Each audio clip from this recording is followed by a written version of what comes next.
कोई भी चमार उसकी डोर पर, उसके समाधि पर, उसकी ट्वेल्व पर कोई दिख गया 5,000 रुपए जुर्माने के होंगे और भाई 50 जूते होंगे। ये पुरानी व्यवस्था है और इस व्यवस्था को जो सामाजिक गैर बराबरी की जो व्यवस्था है, जो इन्होंने जो मुनादी कराई है, ये जैसे जैसे बीजेपी सरकार में आई है वैसे वैसे पूरी पुरानी व्यवस्था मजबूत होने की ओर जा रही है। क्योंकि बीजेपी इस देश में जो सामाजिक गैर बराबरी की व्यवस्था को पैदा करने वाले लोगों की पार्टी है। उनके पुरखों ने इस देश में ऐसी व्यवस्था को तैयार किया जो सामाजिक गैर बराबरी, ऊंची नीची जाति की व्यवस्था है, जिसमें ऊंची व्यवस्था वाले लोग नीची कही जाने वाले लोगों पर जुल्म जास्ती अत्याचार करने वाले लोग रहे हैं। तो ये व्यवस्था जो बीच में समतल होने की ओर गई थी, लेकिन जैसे जैसे बीजेपी सरकार में आई है, क्योंकि बीजेपी क्या कहती है कि हम इस देश को हिंदू राष्ट्र बनाना चाहते हैं। तो हिंदू राष्ट्र का अर्थ क्या है? हिंदू राष्ट्र का अर्थ है कि जब अगर हिंदू जो होगा तो हिंदू की जो वर्ण व्यवस्था लागू होगी उसमें, यानी कि ब्राह्मण, क्षत्रिय, वैश्य और शूद्र अतिशूद्र, वो व्यवस्था फिर से खड़ी होनी। ये प्रधानमंत्री का बयान के जो गुजरात के ऊना कांड के 5 दलितों को जो एक्सयूवी से बांध करके जो घुमा करके जो मारा गया, ये वो घटना का बयान है। तो अगर प्रधानमंत्री की जिम्मेवारी और खौफ ये होता है कि जो घटना करने वाले जो लोग हैं, जो इस ऐसी घिनौनी घटना करने वाले लोग हैं, उनके खिलाफ सख्त कार्रवाई हो और इस घटना को छुपाने वाली सरकारी मशीनरी में इस्तेमाल अधिकारी कर्मचारीगण, उनको सरकार से बर्खास्त करके उनके खिलाफ भी कार्रवाई हो। यह प्रधानमंत्री का काम है। ये नहीं है कि मुझे, मेरे दलित भाइयों को मत मारो, मुझे मारो। ये प्रधानमंत्री का बयान नहीं है। क्योंकि प्रधानमंत्री को ऐसे कैसे कह देगा कि मुझे मारो, मेरे दलित भाइयों को मत मारो। प्रधानमंत्री की जिम्मेदारी बनती है कि जो संवैधानिक रूप से जो इस किस्म की जो घटनाएं कर रहे हैं, उनको किसी भी कीमत में बख्शा नहीं जाएगा, सबको सुरक्षा दी जाएगी। तो ये तो बयान बड़ा हास्यास्पद है और एक जिम्मेदारा बयान नहीं हो सकता है। बीजेपी हिंदू राष्ट्र बनाना चाहती है, नहीं चाहती है? बीजेपी का एजेंडा इस देश को हिंदू राष्ट्र बनाना है या नहीं है?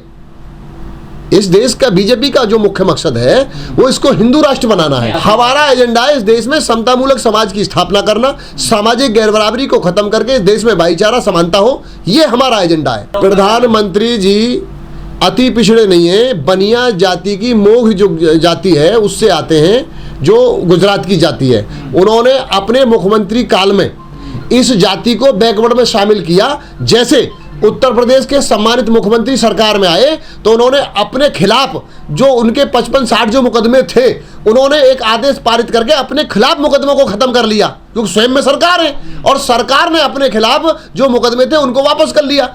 इसी तरह से आदरणीय प्रधानमंत्री जी ने अपने गुजरात का मुख्यमंत्री रहते हुए उस अपनी जाति को, जो अपर कास्ट की बनिया जाति है, उसको बैकवर्ड में शामिल किया। क्योंकि देश में बैकवर्ड की आबादी 52% है। इस देश में अगर हम बात करें आबादी के हिसाब से, तो जो उनकी अपनी खुद की जाति है, उस जाति के बल पर वो इस देश के प्रधानमंत्री, छोड़िए एमएलए नहीं बन सकते किसी कॉन्स्टिट्यूएंसी के। जाति खत्म करने के मकसद से पैर नहीं धो रहे, वो जिनके पैर धो रहे हैं उनको पैर धो करके, झांसे में लेकर के, एक संदेश दे करके, उनके वोटों को लेकर के ऐसी व्यवस्था खड़ा करना चाहते हैं जो मुजफ्फरनगर के पावटी गांव में हुई है।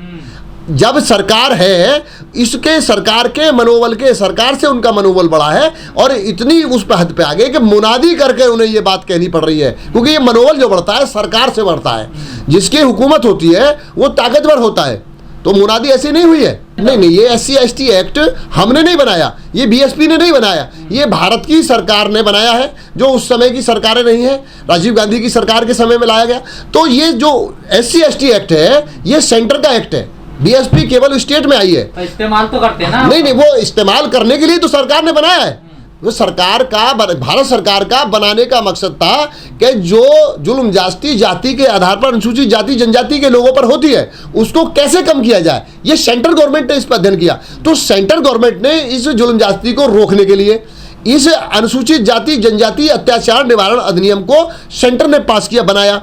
अब इसको लागू करना स्टेटों की जिम्मेवारी थी, लेकिन ये हमारी सरकार की ने उस कानून को केवल लागू किया कि जहां जुल्म जास्ती होती है, जिसके लिए सेंटर ने कानून बनाया है, उसको लागू कराना हमारी जिम्मेदारी। दूसरे राज्य तो नहीं कराते। मुजफ्फरनगर की पावटी घटना कैसे घटी? कार्रवाई हुई, जेल में डाल। देखिए, फिर क्या ये कार्रवाई प्रधानमंत्री ने अपना खौफ कायम नहीं कर पाए ना। क्योंकि उनको मकसद इस देश में सामाजिक गैर बराबरी को बनाए रखना, टिकाए रखना है। जब ये सामाजिक गैर बराबरी बनी और टिकी रहेगी तभी वो अपने उस रुतबे को कायम रख सकते हैं। पूंछ कितनी भी लंबी हो वो ताकतवर नहीं हो सकती।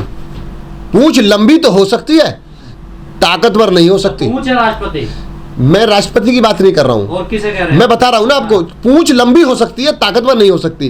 तो अगर राष्ट्रपति बनने से हमारे समाज का कल्याण होता, भला होता, जुल्म ज्यादती रुक जाती, तो राष्ट्रपति ये पहले नहीं है दलित, इनसे पहले पूर्व में जो है के.आर. नारायणन साहब राष्ट्रपति के रूप में रहे हैं। देश में दलितों की जुल्म ज्यादती रुक गई। देखिए, राष्ट्रपति बनना या किसी भी दल में मुख्यमंत्री वो बनना या मिनिस्टर बनना, एमएलए एमपी बनना, ये कल्याण नहीं है। बात ये है कि इस पर अंकुश लगाने वाली जो समतामूलक समाज की विचारधारा की यदि आइडियोलॉजी का निर्वाचित व्यक्ति होगा, वही इस किस्म की उन पर अत्याचार पे लगाम लगा सकता है। इनसे नहीं हो सकता है कुछ भी। बाबा साहब को मानना अलग बात है, बाबा साहब अम्बेडकर की मानना ये दूसरी बात है। वो बाबा साहब अम्बेडकर को मानते हैं, बाबा साहब अम्बेडकर की नहीं मानते हैं। ये दोनों बात अपने आप में अलग है। नहीं, देखिए, ये तो सामाजिक कल्चर है, ये कोई नया कल्चर नहीं। देश में भिन्न भिन्न जो समाज है अपने अपने कल्चर से। कल्चर तो है, ठाकुर के सामने आप घोड़ी पे नहीं चढ़ोगे, चप्पल पहन के नहीं निकलोगे। वो समाज ने तो कल्चर पैदा किया ना। वो उस सामाजिक गैर बराबरी को बनाए और टिकाए रखने वाली उस व्यवस्था का ये सोच है। उस सोच को बनाए टिकाए रखने की मकसद से वो इस किस्म की घटनाएं करते हैं। नहीं, देखिए, जो इस देश में सभी जाति धर्म के लोग निवास करते हैं, संविधान सभी जाति धर्मों के लोगों को प्रोटेक्शन देता है, सभी की अपनी अपनी मान्यताएं परंपराएं हैं, तो उनको सबको संविधान सुरक्षा देता है, वो बात दूसरी है। लेकिन जो सामाजिक गैर बराबरी की व्यवस्था है, जो ऊंची नीची व्यवस्था है, जो एक ताकतवर व्यक्ति दूसरे कमजोर व्यक्ति का शोषण करता है, इस व्यवस्था को खत्म करके समानता और भाईचारे की जो स्थापना का मूवमेंट अम्बेडकरवादी मूवमेंट है। देखिए, जो हुक्मरान होता है उस पर अत्याचार नहीं होता है, शासनकर्ता जमात होती है उस पर जुल्म नहीं होता है। हमारी जो कौम है वो शासनकर्ता जमात नहीं है। तो जो लोग अत्याचार कर रहे हैं वो शासित करता जमात कौम है, वो इस देश के हुक्मरान समाज में से आने वाले लोग हैं। तो जो हुक्मरान समाज है उस पर अत्याचार नहीं होता है। इसलिए हमारे लोगों को जो बार बार जो बीएसपी जो तैयार कर रही है लोगों को, वो इसीलिए तैयार करती है कि हुक्मरान समाज पर अत्याचार नहीं होता है। इसलिए हमारे समाज के लोगों को अपने पैरों पे खड़ा होना चाहिए।